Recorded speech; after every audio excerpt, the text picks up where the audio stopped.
Hi, good afternoon, and welcome to this afternoon's LKC Medicine Virtual Talk. Let me welcome all of you here to join us for this program.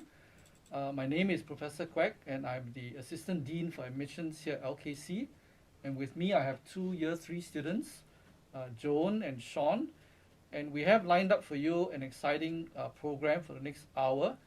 But before we go into that, we would like to share with you a message from our Vice Dean for Education, Professor Jennifer Clecklin, and we'll play the video for that first.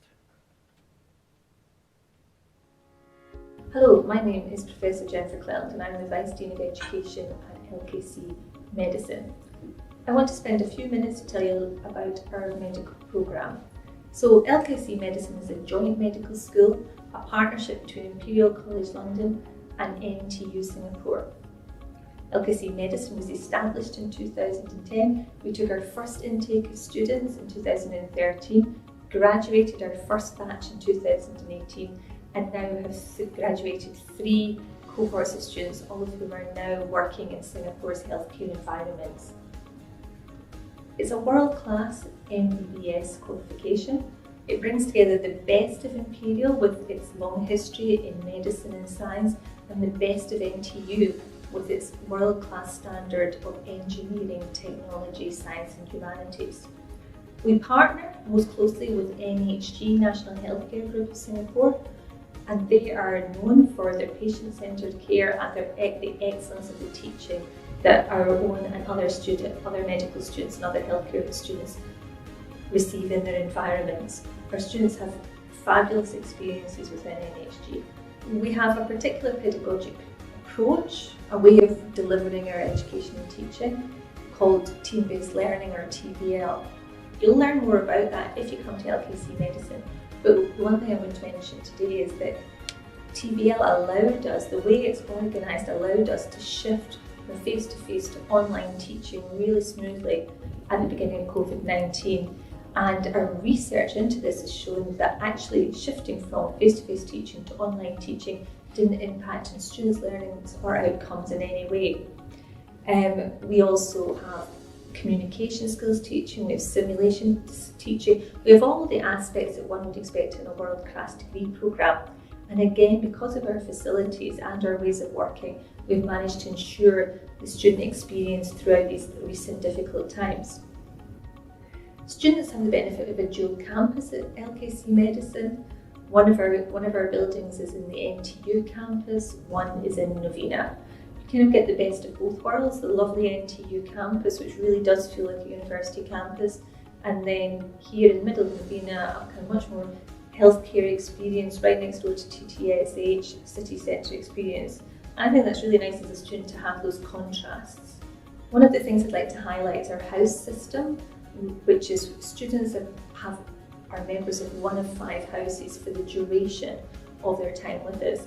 Those houses have tutors, they have peers, there's lots of social events, sporting events in normal times. But the point of the house system is for welfare and support, and we're very proud of what we do. I think rather than giving you more detail about the core curriculum and how we do things, I just want to end by saying that everything we do is towards developing doctors that have the 5 core values at the heart of our mission. And those are compassion, humility, integrity, professionalism and continuous learning. Becoming a doctor is not about 5 years of medical school. We start the journey with you, but becoming a doctor is a lifelong journey. We look forward to having you with us at LKC Medicine, and I do hope you enjoy the information that will be shared by my colleagues in the future videos and information. Thank you.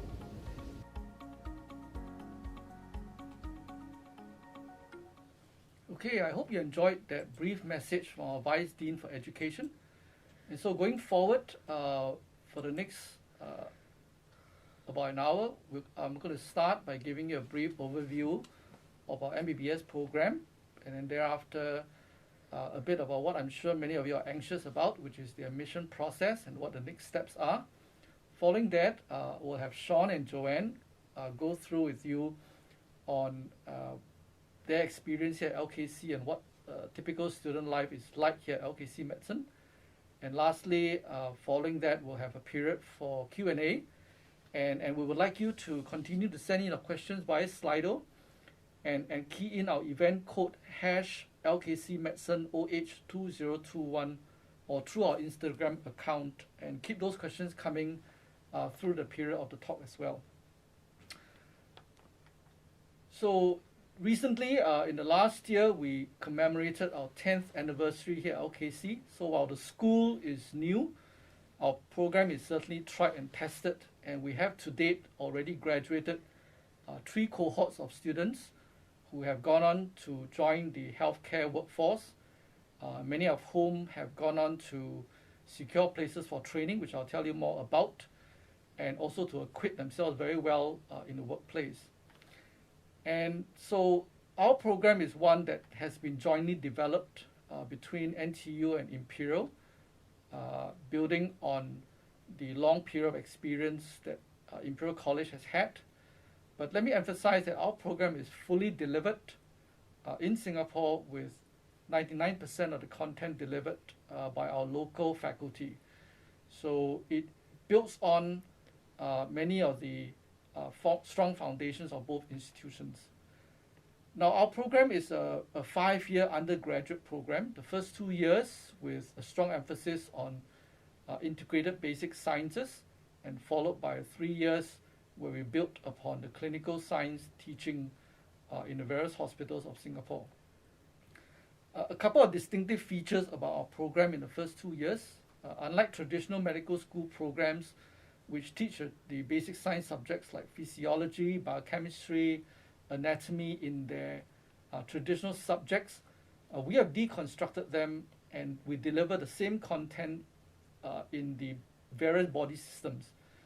We feel that that's a more holistic way to learn about the body systems in its natural way that it works in those systems, and also to learn how diseases affect their normal function in those systems. And as you can see here on this slide, that these systems are all delivered over a period of 2 years. The other distinctive feature of our pedagogy is that we use team-based learning.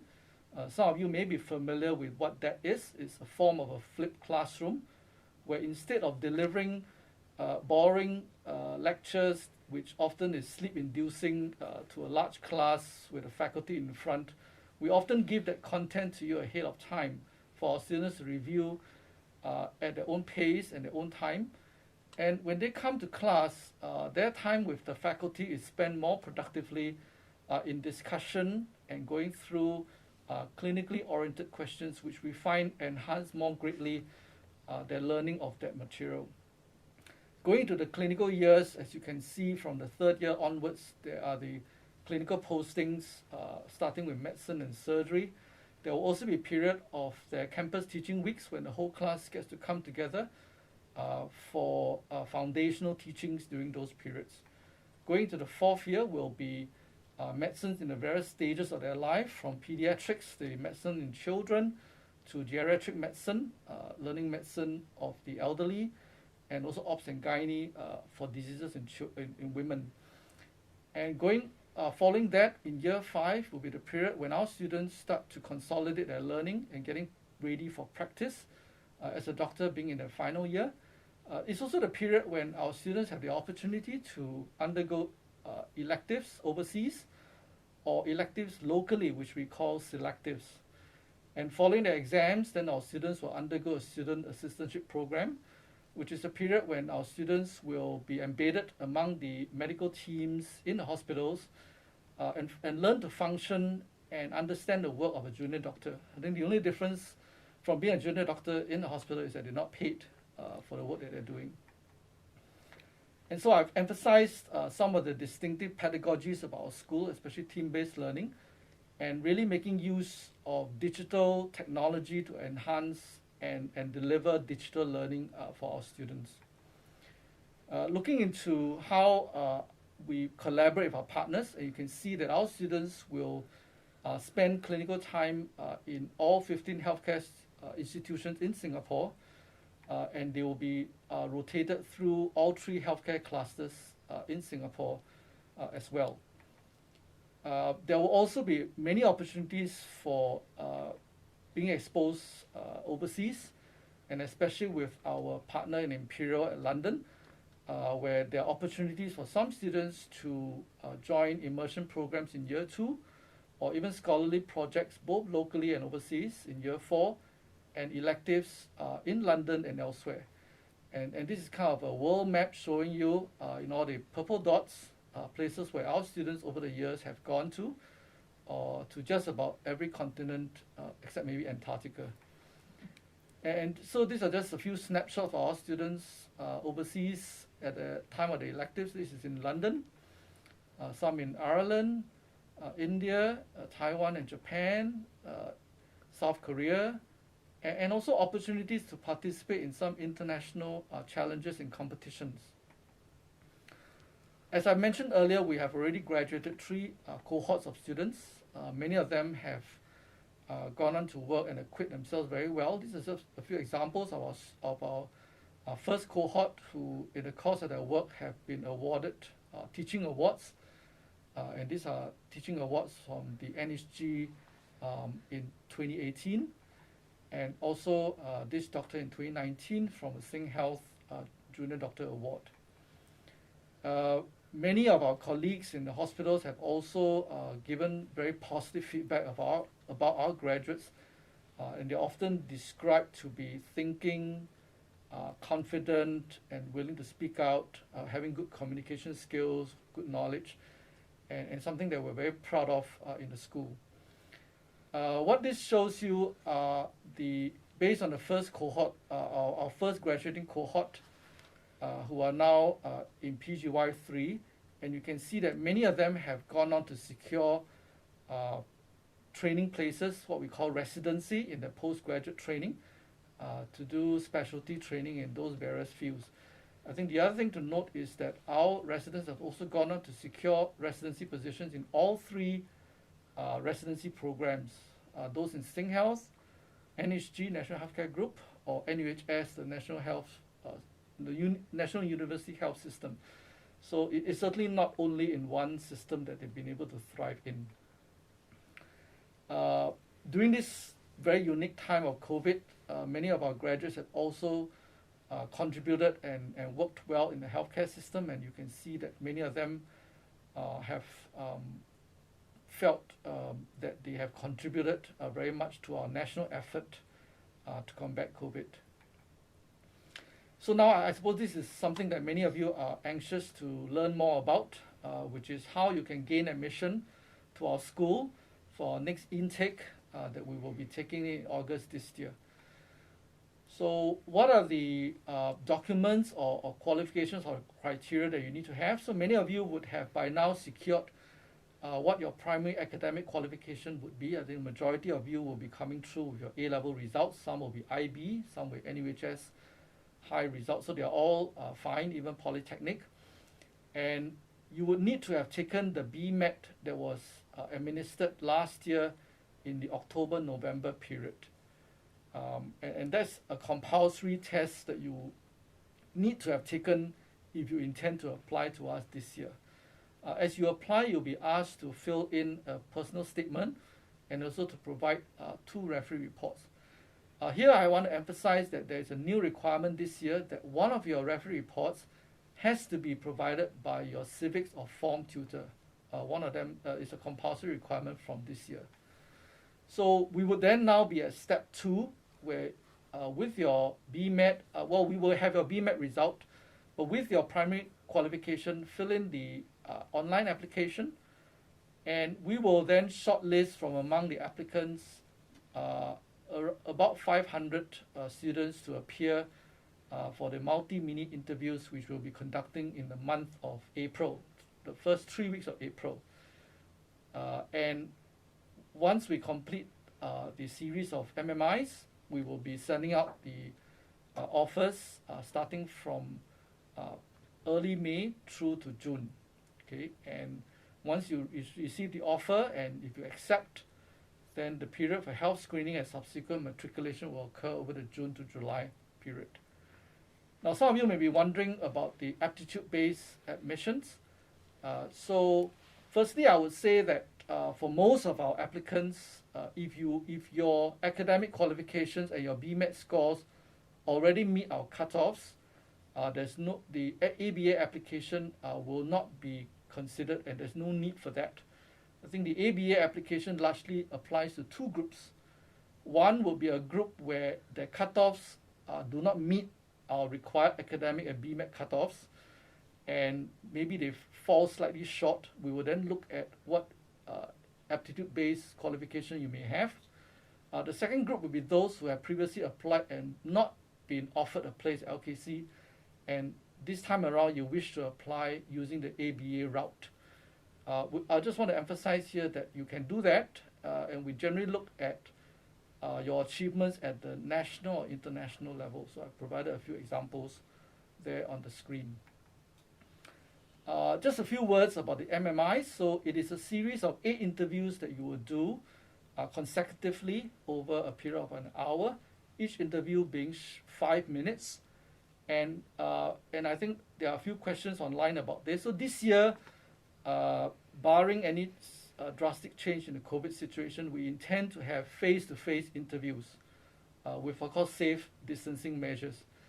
And we expect and we have planned for those interviews to be conducted, as I said earlier, in the month of April. Okay? And during those interviews, we hope to assess your attributes in these 7 domains.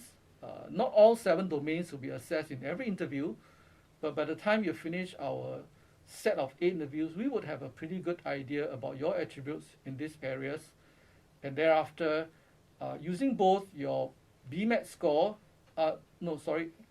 using your performance in the MMI and your academic qualifications, we will then make a decision on whether we would make an offer for you, a place in LKC to you. All right. So, and like I said earlier, those offers will be made from early May onwards. So this is a slide showing the fees. These are the fees from last year, the students who are now in year 1. The fees for the next academic year has not been announced, but usually it wouldn't be very far from this.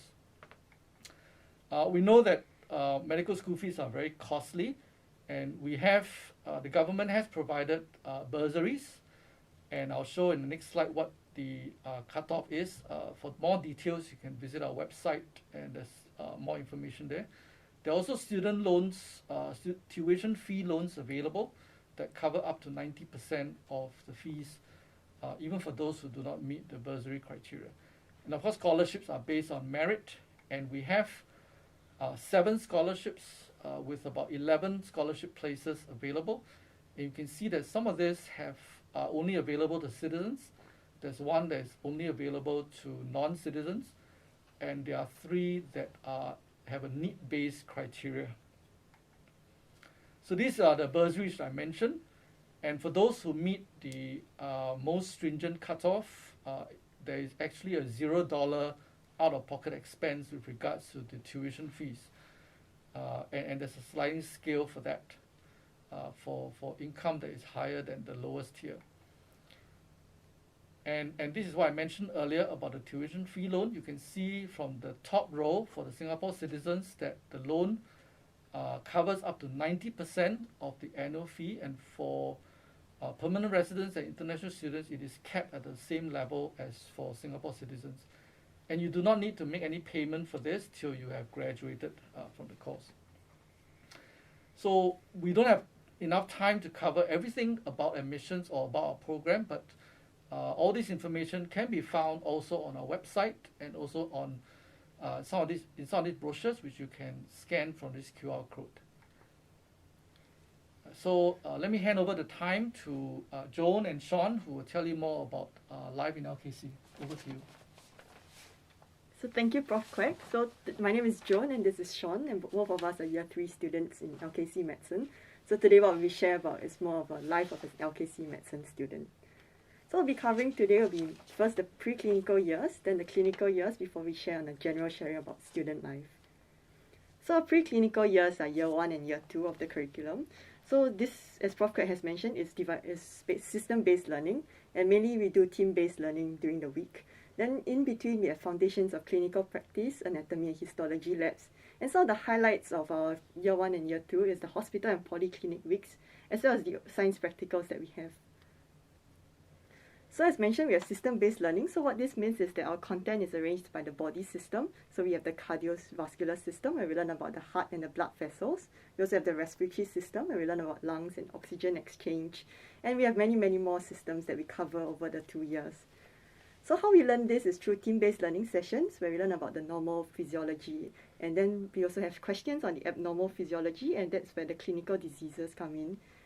After that, we have our foundations of clinical practice, where we learn the systemic examinations. We also have science practicals that help us understand the scientific principles as well as diagnostic tests used in the clinics. And lastly, we have anatomy and histology labs, where we learn about the structure and function of the human body. So I'd like to share one experience we had in our science practical. So we once had a cardiac stress test, and for as one of our science practicals, so we had a classmate who rode on a exercise bike, and then we did an ECG, and then we looked for any abnormalities. So this is what they actually do in the clinics for patients who they suspect have any heart diseases. And if you look closely at the bottom left corner, you can see some of our friends posing with the ECG that they took during the science practical.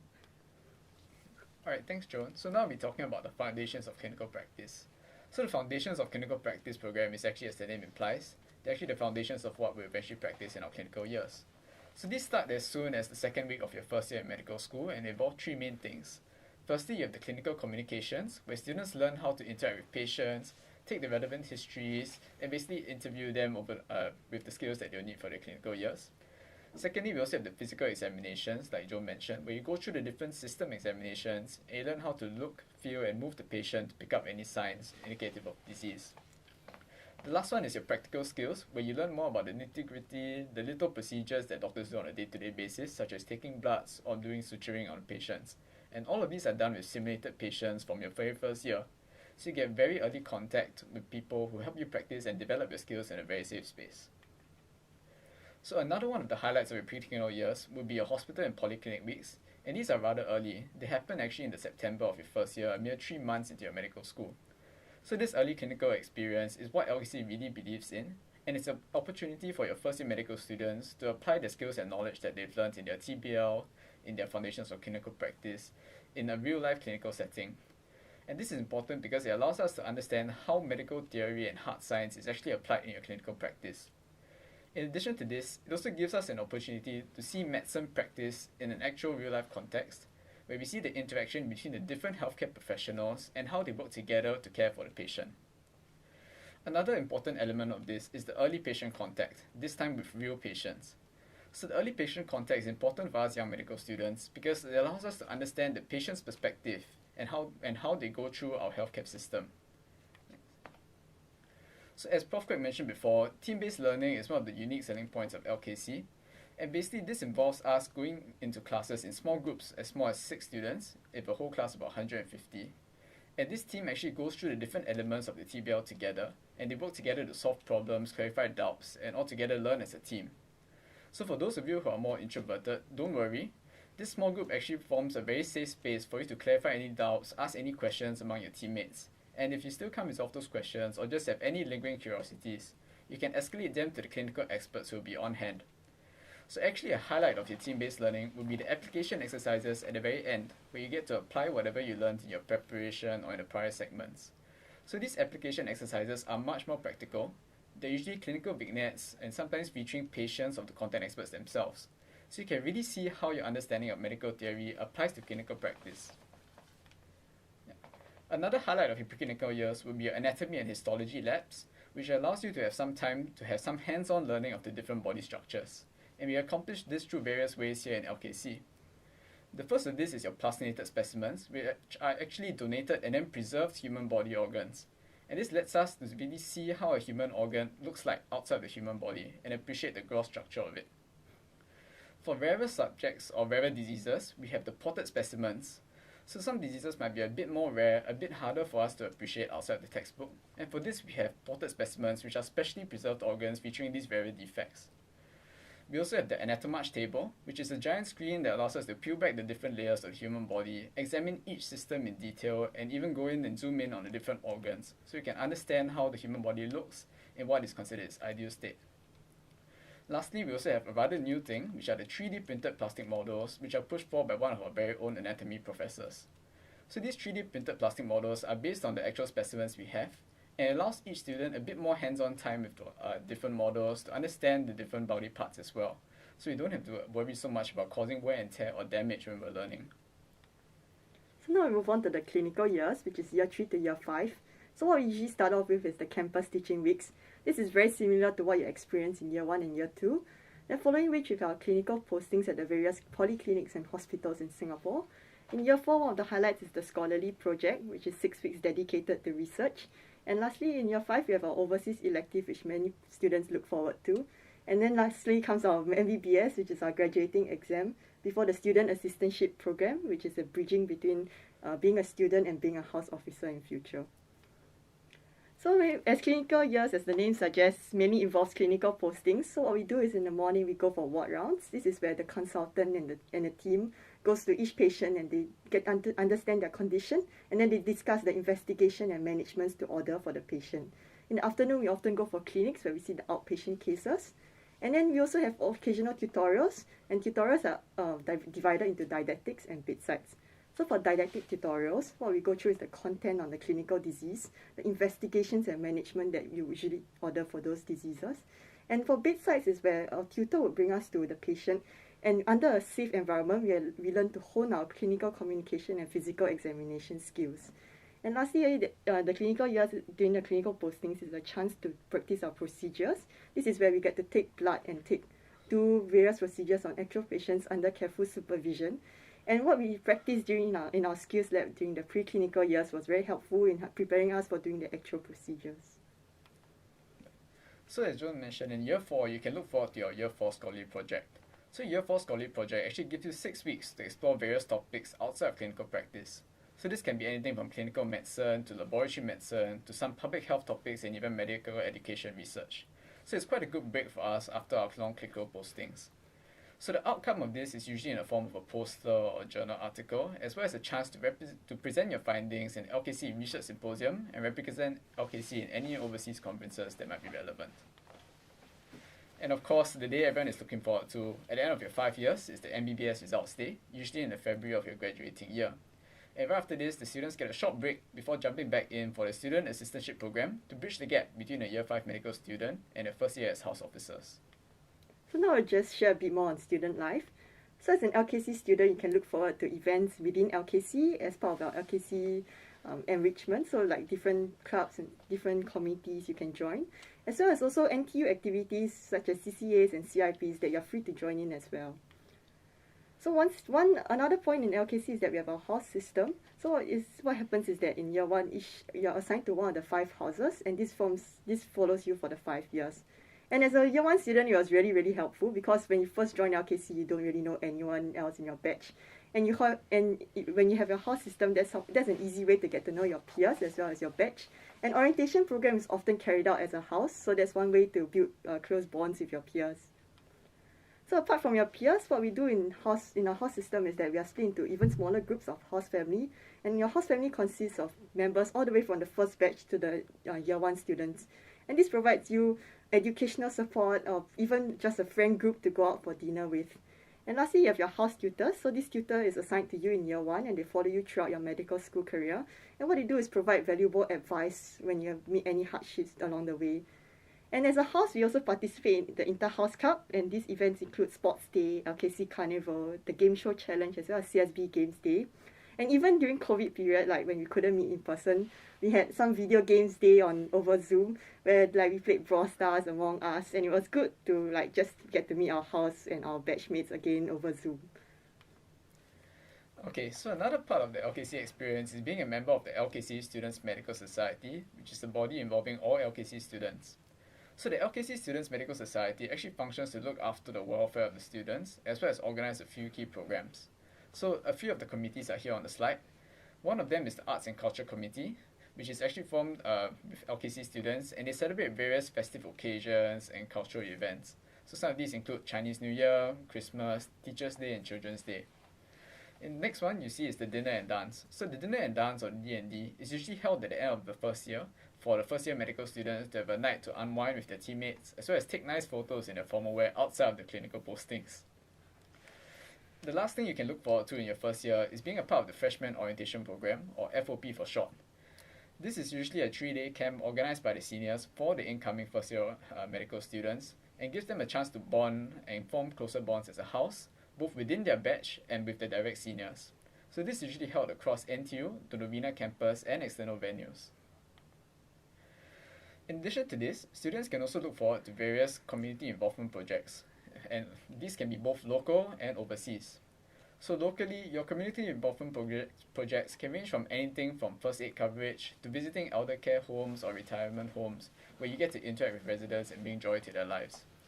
For overseas CIPs, you do things such as public health education or health screening. Maybe Joan, you can share more about your overseas CIP project. Okay, so one of the OSIPs we have is Project ESIP, and this project is in partnership with the University of St. LaSalle in Bacolod City, Philippines. So what we do is visit rural villages where like the villagers, they only have a chance to see a doctor maybe once a year or once even every few years. So what we do is that some of them have chronic medical conditions that require regular checkup. And what we do is partnership with the nursing students over there. We go out to these villages and check up and do health checkups for them. Aside from that, we also do certain health education for them so that they know how to better manage their conditions. And Sean will now share about some LCIPs that we have. So on the left side of the screen, you actually have Project RED, which is a rather new CIP set up about 2 years ago. And this involves a project with the Singapore Red Cross where we provide first aid coverage and event support for their outreach events. So another unique thing about LKC is that given they're a relatively young medical school, the faculty and the students are very open to students pursuing their own community involvement projects. So it's quite often where we have a new LCIP or OCIP coming up every year. So as a student, there's really a lot of room for you to explore any projects you might be passionate about, with the full support of your fellow students as well as the faculty. So I guess being an LKC student, you're also a member of the larger NTU community, and one part you can't miss out on is the hall living. So in your preclinical years especially, most of your classes are conducted at the NTU campus, giving you an opportunity and a reason to stay in the halls.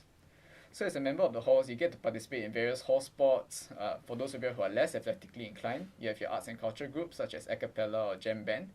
We also have some recreational games and some residential education programs such as cooking and craft work that you can look forward to. So lastly, with the Imperial Connection, it provides us a few chances to experience student life, learning environment and medical practice at Imperial College London. One chance is in year 2 where you have an immersion week where you go for lessons with the Imperial students. And another chance is in year 5 where you can choose to do your overseas elective in the Imperial College London. And this is where you get to experience a medical system in another country as well as learn from how they do and how they conduct medicine over there. So that's actually the end of our talk, and maybe we'll take a few questions right now. Yep, great. Thanks, Joan and Sean. I think we've said a lot, and I think we've given you a lot of information.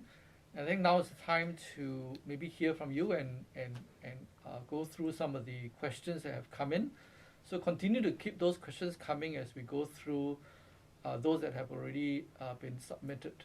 So I think there's one up here asking about the difference between LKC medicine and NUS medicine and why NTU and not NUS. So before I ask Joan and Sean to chime in, I think my take as a faculty is that it's not so much a comparison, but that we are different. I think rest assured that regardless of which medical school you're in, as you know, there are 3 medical schools in Singapore today, 2 undergraduate programs and 1 graduate medical school.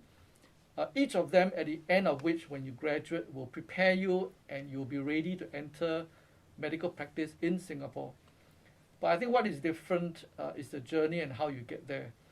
And I think in LKC, being the latest medical school to be created and formed in the 21st century, I think we had the opportunity to employ and incorporate 21st century know-how and knowledge. And what has resulted are firstly the use, the very widespread use and harnessing of IT, and you can see that very much in the DNA of the school, where we apply very much digital learning and digital technology in the delivery of the curriculum.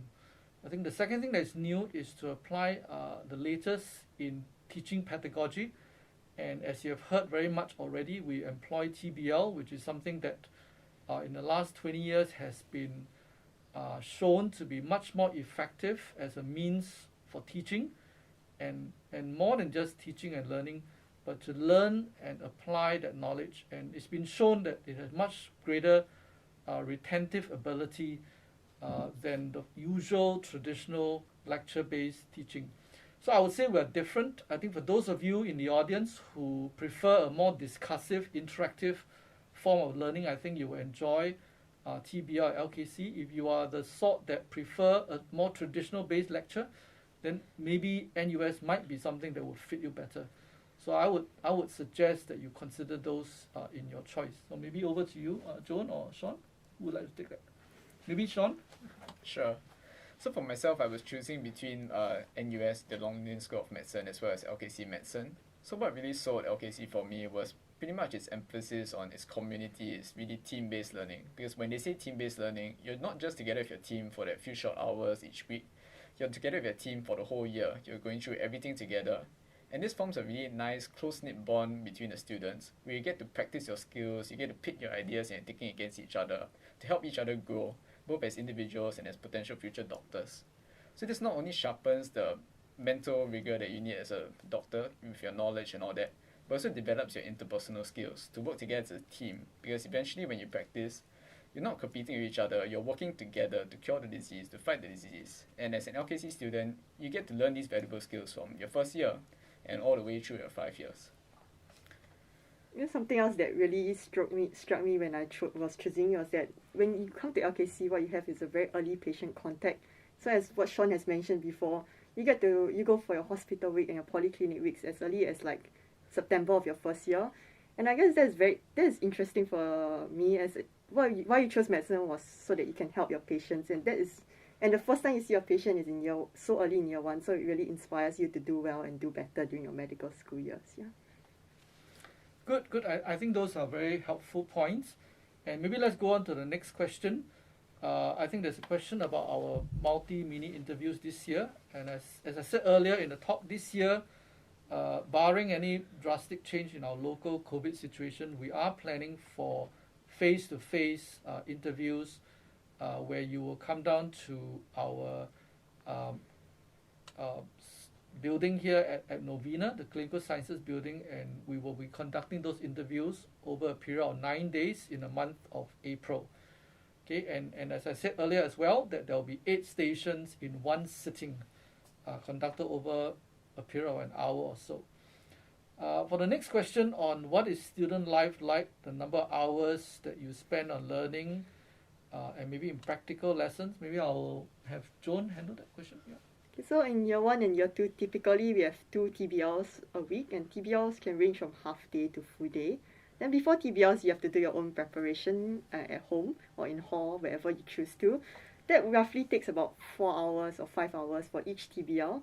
Then in terms of like our practical lessons, we occasionally have like science pracs on one day, and maybe foundations of clinical practice. So we can either have a clinical examination lesson or you can have a clinical communications lesson. And that all depends on the week. But usually you have like 2 TBLs and about 2 other lessons every week. Sean can add some more. So that's pretty much it. Usually enjoy about 3 to 4 days of a week, and we have a very important concept of a break in the middle of the week, which is your Wednesday. So this Wednesday is actually kept free for the students to either pursue their own interests outside of your medical school life, or to keep reading up to prepare for the next week's lessons. So apart from that, don't worry if you're concerned about the workload.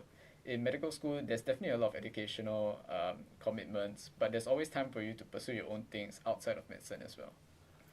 Right, so bottom line is it's not all work and no play, and I think we have put in certain features to ensure that our students do have very much a life outside of just their studies.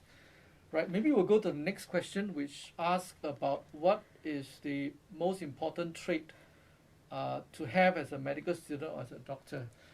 I think that's a very difficult question, and it's one that is very challenging, I suppose, for an 18 or 19-year-old to decide. But I think first and foremost, I think to be a doctor in the future, I think firstly you must have resilience. And because, you know, as a doctor, you often will have to work in challenging situations. Studying in medical school is not the only time you will study. It's really lifelong learning, and maybe that applies to every profession today.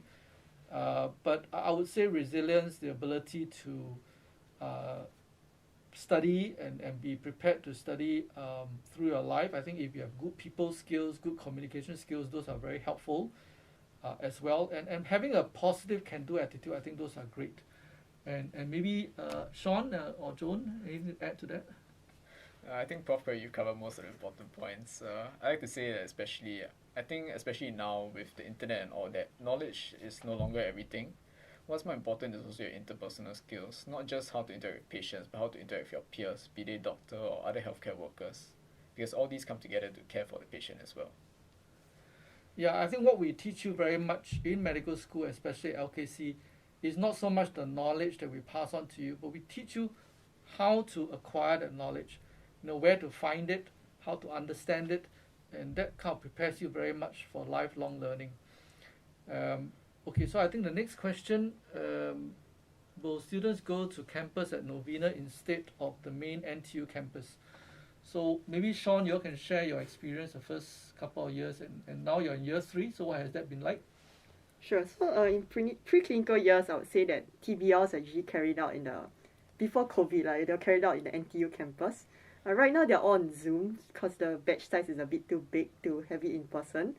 Then science practicals are usually carried out in NTU campus as well, but the foundation of clinical practices, all your clinical communications, your physical examination lessons, as well as your practical skills lessons are all carried out in the CSB Novena campus, as well as the anatomy lab is also in the Novena campus. Yes.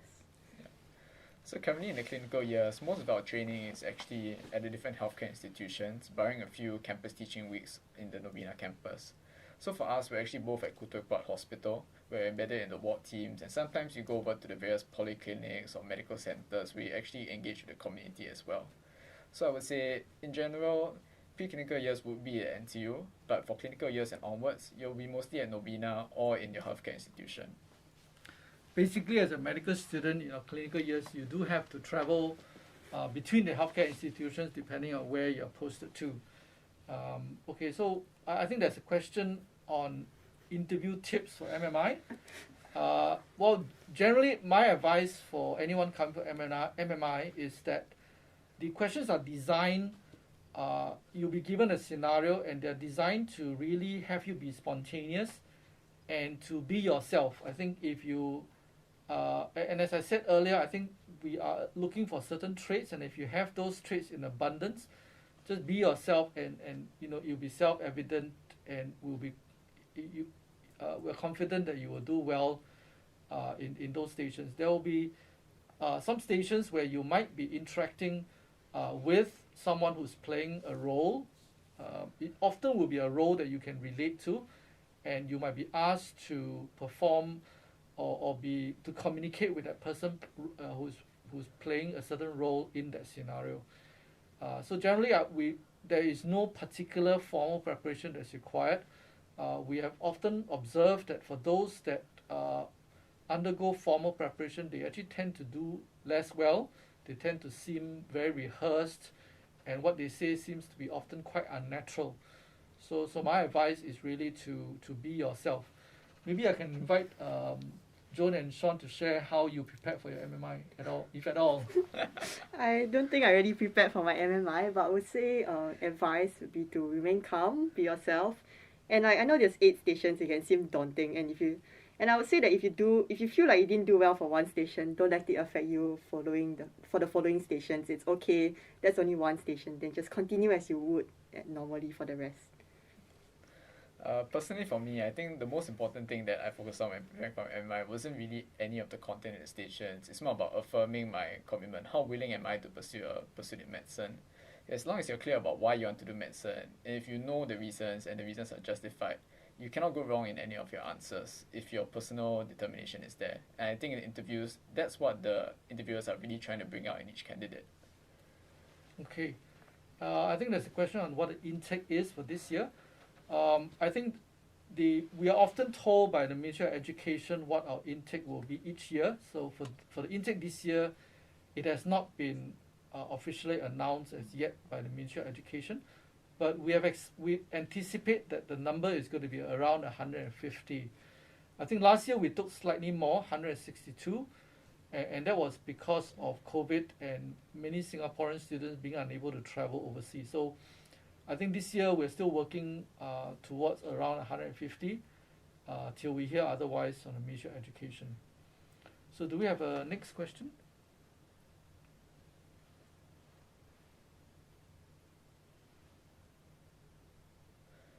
How many years after medical school does it take to become a GP or a specialist?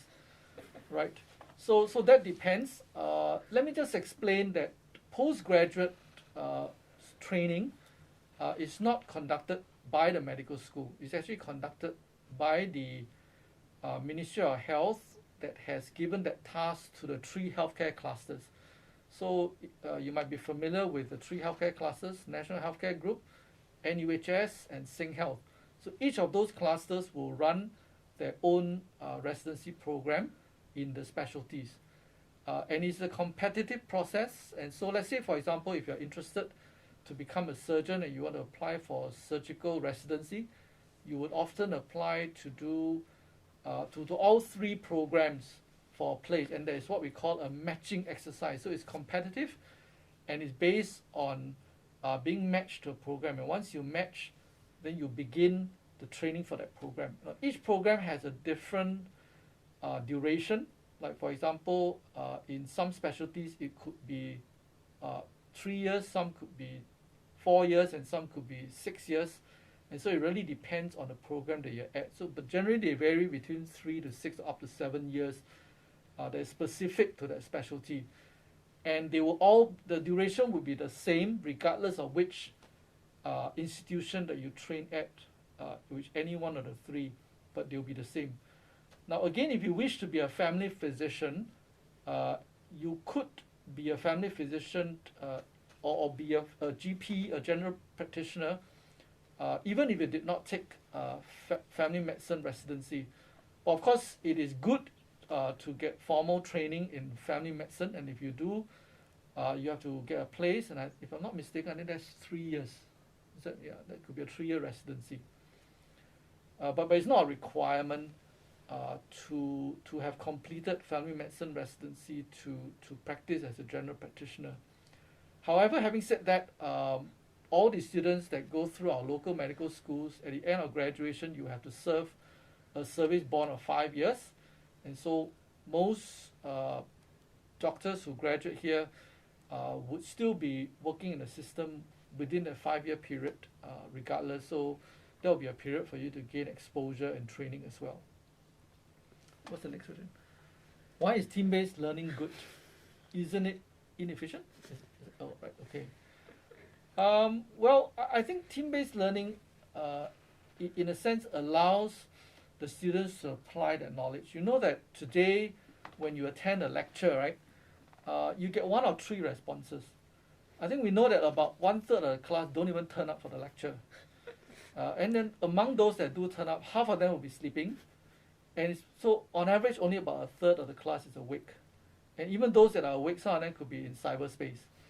So really, we know that the yield, and there are studies that back this up, that the retentive value from a lecture is really very, very low. And people have done studies to find out how much students actually retain 1 week after a lecture, and it's very close to 0.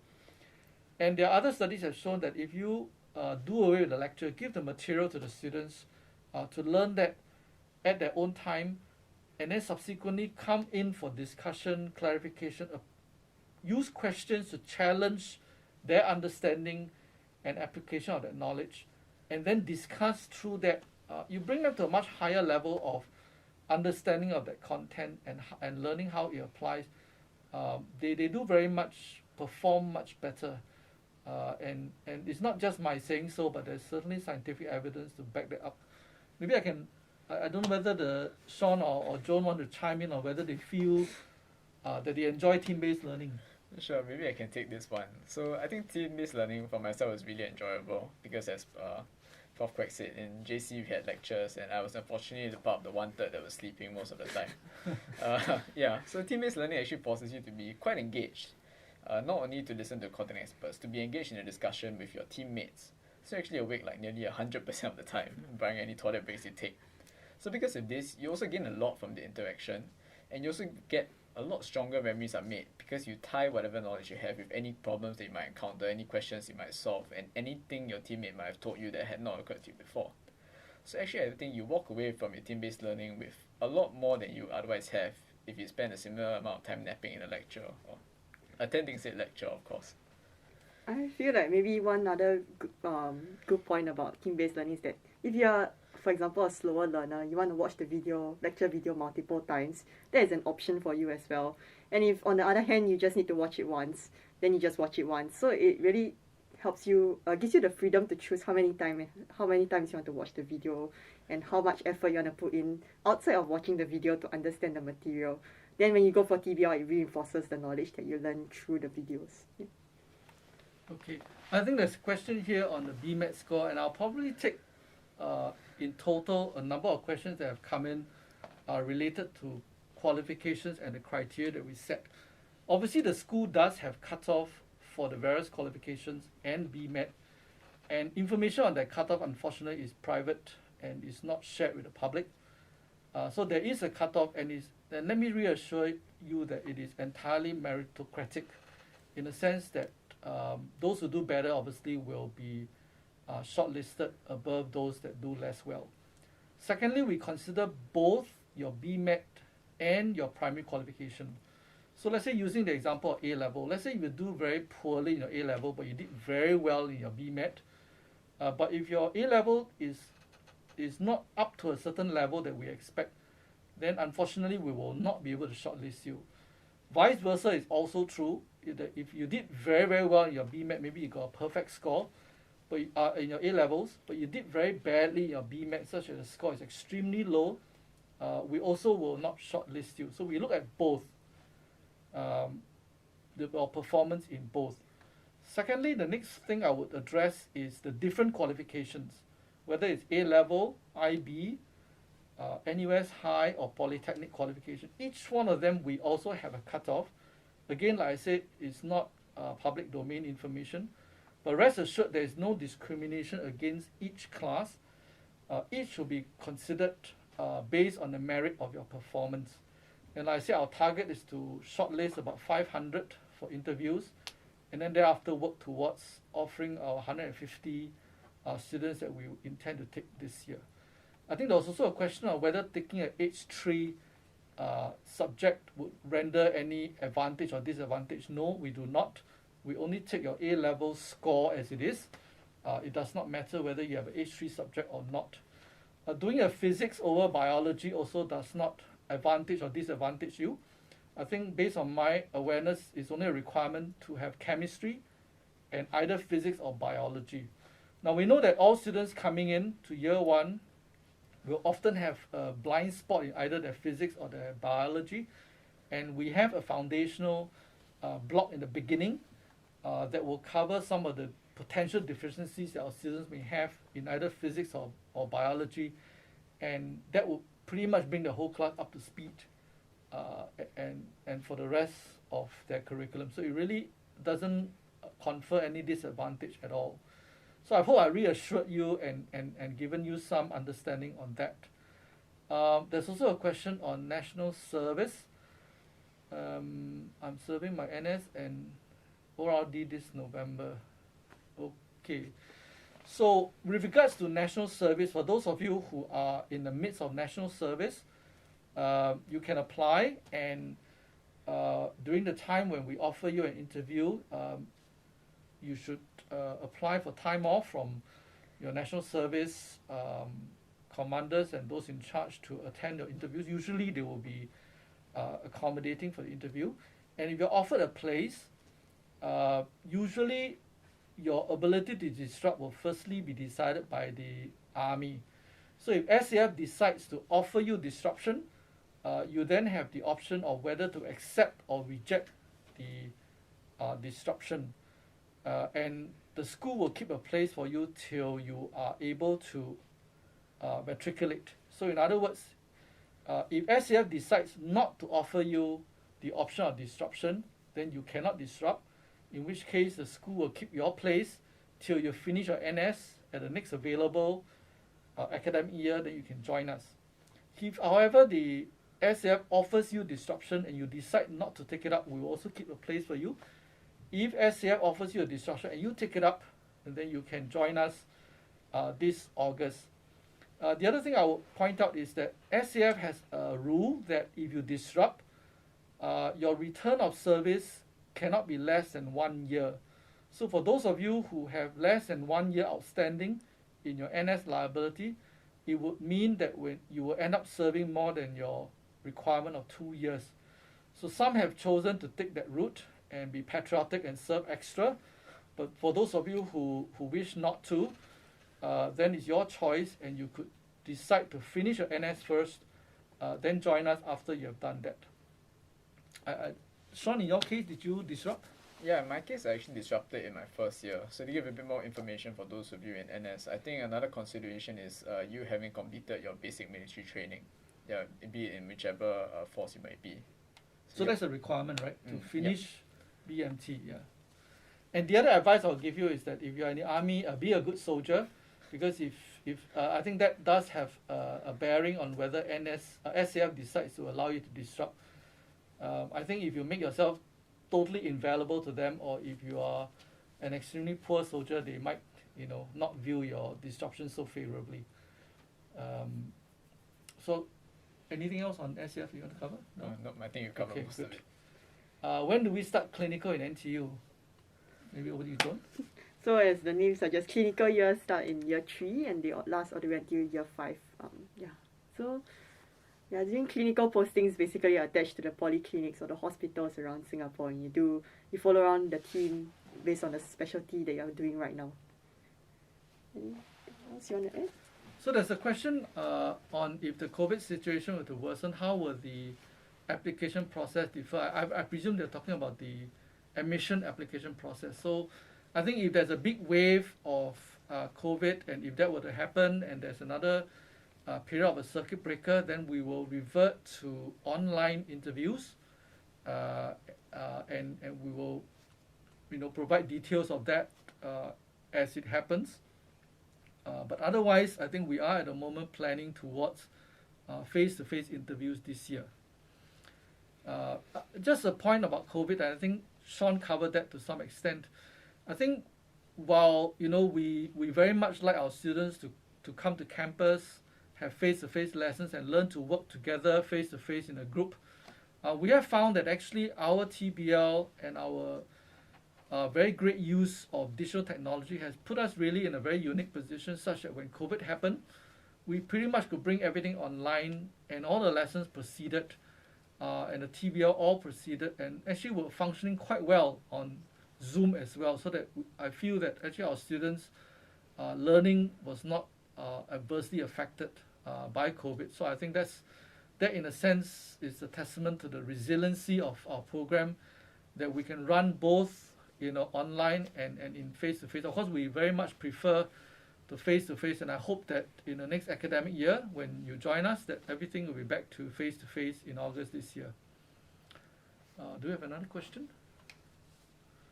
Is shadowing or live observation of practice very common or accessible at LKC? What does that mean? Live observation of practice? Maybe in the wards? I don't think it's very common or accessible. It's almost compulsory as part of your clinical training. Yeah. Well, when you're observing real life practice, whether as Sean mentioned in the clinic, or if you're observing surgery on a real patient, those don't usually happen in a medical school.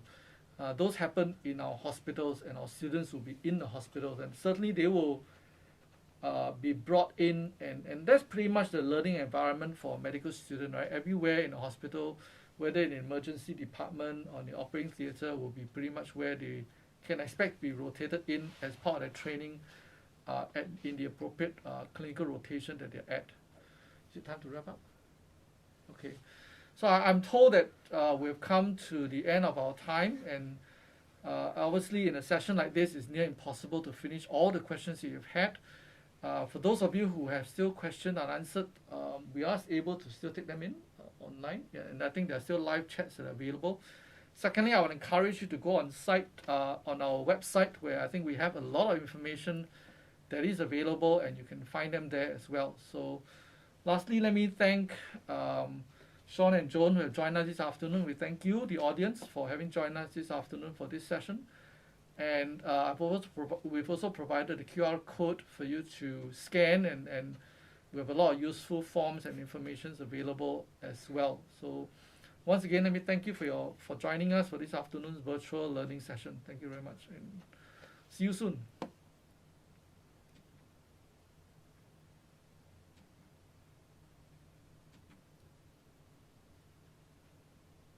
Oh, okay, good.